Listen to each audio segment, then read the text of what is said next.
Informers, हम आज के एपिसोड में एक और पावरफुल ग्राफिक कार्ड को यहाँ पर टेस्ट करने वाले हैं, एनवीडिया का A100 मॉडल। जी, बहुत ही वाइडली यूज्ड ग्राफिक कार्ड में से एक है, काफ़ी ज़्यादा मार्केट में डिमांड भी है इसकी और रिटेलर्स को वापस से मिलता नहीं है। अगर आप सर्वर्स बना रहे हो, कंपनीज हो, तभी आप इस पे हाथ ले सकते हो। बट फाइनली ये ग्राफिक कार्ड हमारे पास है और हम टेस्टिंग करने वाले हैं उन ग्राफिक कार्ड्स की जो ईजिली रिटेलर्स को अवेलेबल नहीं होते हैं। एक हमने ऑलरेडी लास्ट वीडियो करी थी, दैट वाज V100 पे, तो अगर आपने वो चेक नहीं करी है तो वो भी चेक कर लेना। और एक वीडियो हम करने वाले हैं H100 पर, जिसके लिए हमने ग्राफिक कार्ड लाने के लिए 6 महीने वेट करा है, क्योंकि वो दुनिया का सबसे पावरफुल ग्राफिक कार्ड है। तो उस पर भी टेस्टिंग करने वाले हैं और वो वीडियो भी बहुत जल्दी रिलीज होने वाले हैं, तो मेक श्योर आप वो वाली वीडियो भी देख रहे हो। अब वीडियो में आगे बढ़ने से पहले अगर फिनफार्म को पहले सब्सक्राइब नहीं कर रखा तो वीडियो जल्दी से पॉज कर दो और पहले सब्सक्राइब बटन दबा दो, फिर वीडियो वापस कंटिन्यू करते हैं। तो जो ग्राफिक कार्ड हम यहाँ पर टेस्ट करने वाले हैं आज वो है A100। मैंने सर्च किया था A100 GPU bye, and India में जो दिख रहा है प्राइस रेंज अगर मैं उसकी बताऊँ तो समवेयर अराउंड 12 से 30 लाख के बीच में आपको मिलेगी, डिपेंडिंग अपॉन आप इसका कौन सा वेरिएंट ले रहे हो, 40 GB 80 GB। क्योंकि ये वाले जो ग्राफिक कार्ड्स होते हैं ना, इन पे कोई एक फिक्स्ड प्राइस टैग नहीं आता है, जैसे हमारे नॉर्मल गेमिंग ग्राफिक कार्ड्स पे आता है, जो हम नॉर्मल माइनिंग के लिए भी यूज़ करते हैं, उन पे एक फिक्स्ड प्राइस टैग आता है। बट इन ग्राफिक कार्ड्स पे कोई फिक्स्ड प्राइस टैग नहीं होता है, क्योंकि ये थोड़े B2B सेल्स में ज़्यादा बिकते हैं। तो अगर वो B2B सेल्स में जा रहे हैं और फिर वो दूसरे बिजनेसेस आगे रिटेलर्स को देते हैं या हम जैसे कंज्यूमर्स को देते हैं, तो वो बहुत ज़्यादा प्रीमियम प्राइस चार्ज करते हैं। तो इसलिए ये 12 लाख रुपए से आपको 30 लाख रुपए के बीच में मिल रहा है, और अलग अलग वेबसाइट्स है और सेम मॉडल भी बेच रहे हैं, तब भी इतना ज़्यादा डिफरेंस है। उसका रीज़न ही यही है कि इन पे कोई प्राइस टैग नहीं आता। तो अगर कोई डबल द प्राइस भी पे करने को रेडी है या कोई बेचने को भी तैयार है, तो आपके पास कोई और ऑप्शन नहीं रहता। बट आज हम इसी ग्राफिक कार्ड को यहाँ पर टेस्ट करने वाले हैं माइनिंग के लिए। As of making this video सबसे प्रॉफिटेबल एल्गोरिदम आपकी चल रही है कपाओ एल्गोरिदम।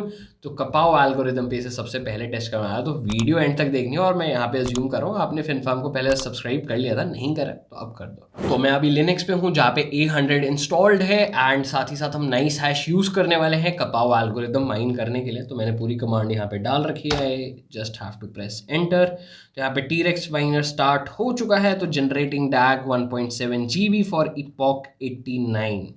तो डैग जनरेटेड,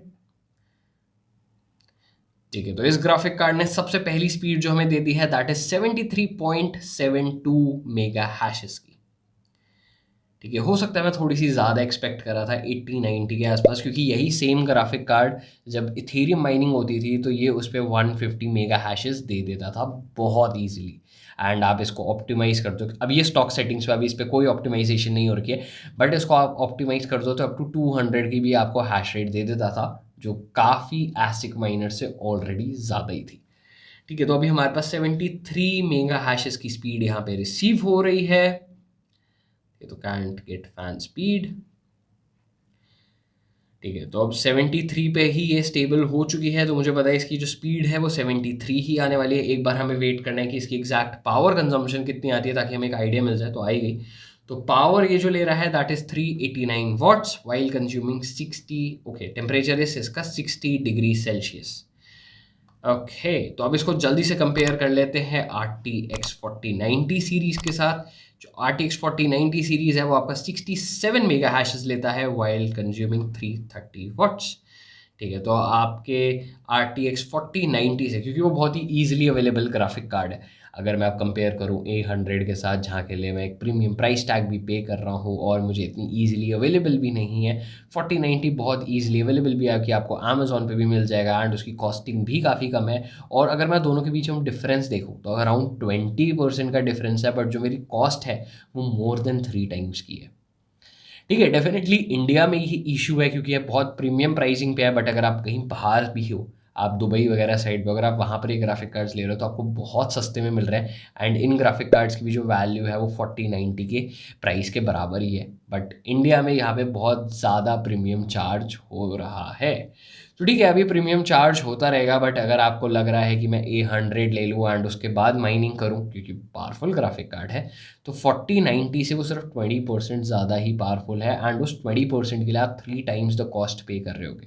तो आप मेरे से पूछोगे कि अब मैं दोबारा A100 में इन्वेस्ट करूँगा? बिल्कुल भी नहीं, मैं शायद यहाँ पे 4090 लेने में ज़्यादा इंटरेस्टेड हूँ A100 के बजाय। और अगर एक बार हम यहाँ पे प्रॉफिटेबिलिटी कैलकुलेटर पे चले भी जाते हैं कि एक दिन में कितनी इसकी अर्निंग्स हो रही हैं, मैं एक बार कपाओ एल्गोरिथम यूज़ कर लेता हूँ, चेंज नहीं हुई तो पाओ, ठीक है। तो हैश रेट हमारा आ रहा है 73.5 का, राइट। तो कैलकुलेट, ठीक है। तो मैं एक दिन में करीबन करीबन $1.5 ही कमा रहा हूँ और इतना ही रेवेन्यू मैं RTX 4090 से भी कमा सकता हूँ। तो कोई ज़्यादा डिफरेंस नहीं है दोनों ग्राफिक कार्ड में, बट दोनों ग्राफिक कार्ड में प्राइसिंग में बहुत बहुत बहुत ज़्यादा डिफरेंस है। तो अगर आप दोनों में से कोई एक सिलेक्ट करना चाहो तो वो RTX 4090 ज़्यादा बढ़िया है as compared to A100, but definitely A100 के कोर ज़्यादा पावरफुल है, बट परफॉर्मेंस उतनी नहीं आ रही है। हाँ, अगर आप मेरे से पूछो अगर मुझे दोनों सेम प्राइस में मिल रहे होते तो मैं A100 प्रेफर करता, क्योंकि वहाँ पे फिर मुझे 20% की परफॉर्मेंस ज़्यादा मिल रही है। इवन अगर 10% की भी कॉस्टिंग ज़्यादा होती मैं स्टिल A100 प्रेफर कर लेता, क्योंकि वो 20% ज़्यादा है। तो जब तक वो 20% के मार्जिन में मेरी कॉस्ट रिकवर हो रही है, मैं तब तक A100 को प्रेफर करूँगा। बट जब तक RTX 4090 के पास कॉस्ट एडवांटेज है तो A100 पे मैं अभी नहीं स्विच करने वाला, इसलिए मैंने सिर्फ एक ग्राफिक कार्ड डिप्लॉय करा instead of deploying a whole rig, ताकि हम सिर्फ और सिर्फ टेस्टिंग कर सकें। अब फार्मर्स जल्दी से मुझे एक चीज़ और बता दो, अगर आपके पास ऑप्शन दिया जाए A100 और RTX 4090 का, तो आप कौन सा प्रेफर करते अगर दोनों की कॉस्टिंग सेम होती तो? जो भी सोचते हो जल्दी से कमेंट सेक्शन में बता दो। ऑलराइट फार्मर्स, अब आज के एपिसोड में बस इतने हैं। वीडियो में यहाँ तक पहुंचेगी तो बिना लाइक करे बगैर नहीं जाना, और ऐसी और कंटेंट के लिए फिन फार्म को अभी के अभी सब्सक्राइब कर लो। हम फिर मिलेंगे एक नए एपिसोड के साथ।